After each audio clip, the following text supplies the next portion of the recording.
اگر آپ سیرت طیبہ کا مطالعہ کرنا چاہتے ہیں مگر ضخیم کتابوں سے ابتدا مشکل لگتی ہے تو آج کی کتاب آپ کے لیے ہے۔ ایک مختصر، قدیم اور نہایت معتبر سیرتی متن، الدرر فی اختصار المغازی والسیر۔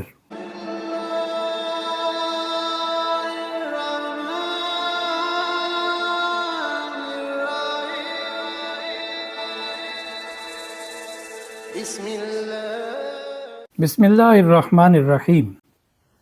تعارف کتب سیرت کے سلسلے میں آج جس کتاب کا انتخاب کیا ہے وہ سیرت نبوی صلی اللہ علیہ وآلہ وسلم پر ایک مختصر، قدیم اور نہایت قابل اعتبار تصنیف ہے، الدرر فی اختصار المغازی والسیر۔ یہ اندلس کے ایک جلیل القدر محدث، فقیہ، مورخ اور سیرت نگار حافظ یوسف بن عبداللہ بن عبد البر النمری کی تصنیف ہے، جو ابن عبد البر کے نام سے مشہور ہیں۔ اور اگر آپ کی خواہش یہ ہے کہ آپ الدرر کے مطالعے سے پہلے حافظ ابن عبد البر کے بارے میں جاننا چاہتے ہیں یا الدرر کے منہج و اسلوب سے آگاہی حاصل کرنا چاہتے ہیں تو نقوش رسول نمبر جلد اول کے صفحہ 615 سے 636 کا مطالعہ کیجیے۔ وہ ڈاکٹر شوقی کا مضمون ہے جو دراصل ان کے مقدمے سے ماخوذ ہے جو انہوں نے الدرر پر لکھا تھا، اور جناب محمد اجمل اصلاحی نے اس کا ترجمہ کیا ہے۔ اسی طرح ڈاکٹر نور الدین جامی جو بہاؤالدین زکریا یونیورسٹی ملتان میں پروفیسر تھے، انہوں نے بھی جرنل آف ریسرچ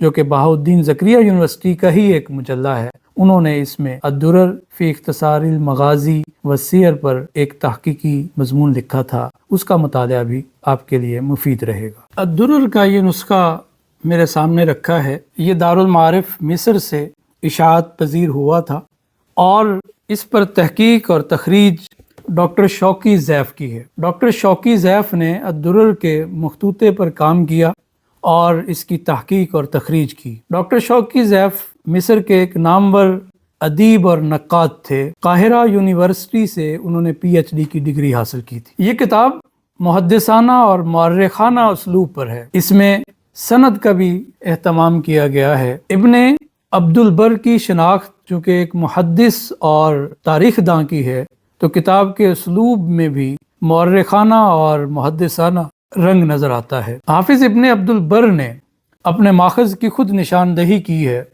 ابن اسحاق کی سیرت النبی صلی اللہ علیہ وسلم اور موسیٰ بن عقبہ کی مغازی آپ کے پیش نظر تھی۔ حافظ ابن عبد البر نے اپنی کتاب کا آغاز رسول اللہ صلی اللہ علیہ وآلہ وسلم کی بعثت سے کیا ہے۔ بعثت کے بعد کے واقعات اور پھر اس میں ہجرت اور ہجرت کے بعد مغازی سرایا کا ذکر ہے۔ حافظ ابن عبد البر نے اس کتاب میں بعثت سے قبل کے واقعات اس لیے نہیں لکھے کیونکہ انہوں نے آپ صلی اللہ علیہ وسلم کی ولادت، آپ صلی اللہ علیہ وسلم کے خاندان کے فضائل اور بعثت سے پہلے کے واقعات اپنی دوسری کتاب الاستیعاب فی معرفت الاصحاب میں درج کر دیے تھے۔ اس لیے انہوں نے اپنے مقدمے میں اس بات کی نشاندہی کر دی ہے کہ اگر آپ اس سے پہلے کے واقعات یعنی بعثت نبوی سے پہلے کے واقعات کا مطالعہ کرنا چاہتے ہیں تو پھر آپ میری دوسری کتاب الاستیعاب فی معرفت الاصحاب کی طرف رجوع کیجیے۔ اگرچہ وہ صحابہ کرام کے حالات زندگی پر ہے، ان کی سوانح اور سیر ان میں بیان ہوئی ہے، مگر اس کا آغاز رسول اللہ صلی اللہ علیہ وسلم کی حیات طیبہ سے ہوتا ہے۔ یہ کتاب یوں سمجھیے کہ ایک بنیادی ماخذ کی کتاب ہے، قدیم کتاب ہے اور انتہائی اختصار اپنے دامن میں سمیٹے ہوئے ہے۔ اس کتاب کا اردو ترجمہ بھی میرے پیش نظر ہے۔ یہ سیرت چیئر بہاؤالدین زکریا یونیورسٹی ملتان کے زیر اہتمام اشاعت سے مرصع ہوا ہے اور ترجمہ نگار جو ہے وہ محمد زبیر شیخ ہیں۔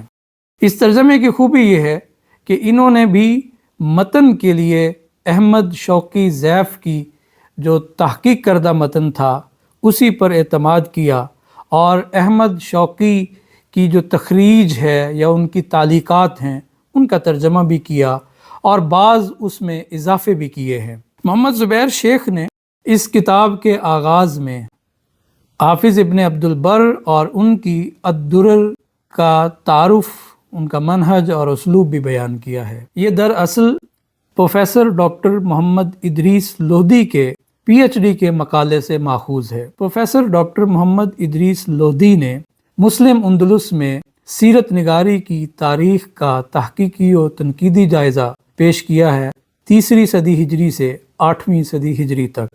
انہوں نے یہ مقالہ پروفیسر ڈاکٹر محمد گجر خان غزل کاشمیری، جو اسلامیہ یونیورسٹی بہاولپور میں شعبہ علوم اسلامیہ کے پروفیسر تھے، ان کے زیر نگرانی مکمل کیا تھا اور اس موضوع پر پی ایچ ڈی کی ڈگری حاصل کی۔ علاوہ ازیں انہوں نے کتاب کے آغاز میں 22 نکات کی صورت میں 11 صفحات پر مشتمل اس پوری کتاب کا خلاصہ بھی پیش کیا ہے۔ اور محمد زبیر شیخ کا ایک کارنامہ یہ بھی ہے کہ انہوں نے وہ حصہ جو بعثت نبوی صلی اللہ علیہ وسلم سے پہلے کا ہے، جن کے متعلق حافظ ابن عبد البر نے فرمایا کہ اگر کوئی بعثت نبوی کے حالات زندگی دیکھنا چاہتا ہے تو وہ میری کتاب الاستیعاب فی معرفت الاصحاب کی طرف رجوع کرے، تو اس جواہر سیرت کے آخر میں انہوں نے الاستیعاب فی معرفت الاصحاب میں سے وہ حصہ جو رسول اللہ صلی اللہ علیہ وسلم سے متعلق ہے اس کا ترجمہ بھی اس میں شامل کر دیا گیا ہے۔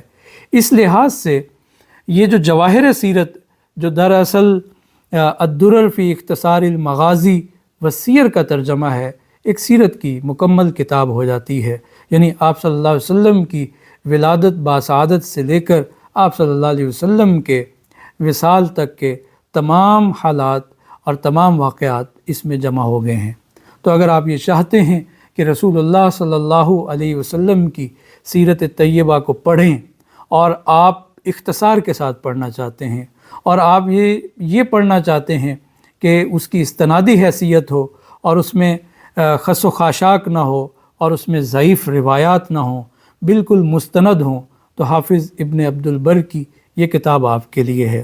اگر آپ براہ راست عربی متن سے استفادہ نہیں کر سکتے تو پھر جواہر سیرت، جو الدرر کا ایک سلیس، رواں اور بامحاورہ ترجمہ ہے، جس کے ترجمہ نگار محمد زبیر شیخ ہیں، جو سیرت چیئر بہاؤالدین زکریا یونیورسٹی سے اشاعت پذیر ہوا ہے، آپ اس کا مطالعہ کر سکتے ہیں۔ اگر آپ عربی کی کتاب سے براہ راست مطالعہ کرنا چاہتے ہیں تو پھر الدرر آپ کے لیے یہ پیش خدمت ہے۔ یہ دارالمعارف مصر سے اشاعت پذیر ہوئی ہے، اور یہ رسول اللہ صلی اللہ علیہ وسلم کی ایک مختصر، قدیم مگر نہایت معتبر سیرت کی کتاب ہے۔ اللہ تبارک و تعالیٰ سے دعا ہے کہ اللہ تبارک و تعالیٰ ہمیں سیرت طیبہ سے جوڑے رکھے، ہمیں ہمارے اوقات جو ہے وہ سیرت طیبہ کے مطالعے میں صرف ہوں، اور ہمیں قیامت کے دن رسول اللہ صلی اللہ علیہ وسلم کی شفاعت سے بہرہ مند کرے۔ سبحانک اللہم و بحمدک اشہد ان لا الہ الا انت استغفرک و اتوب الیک۔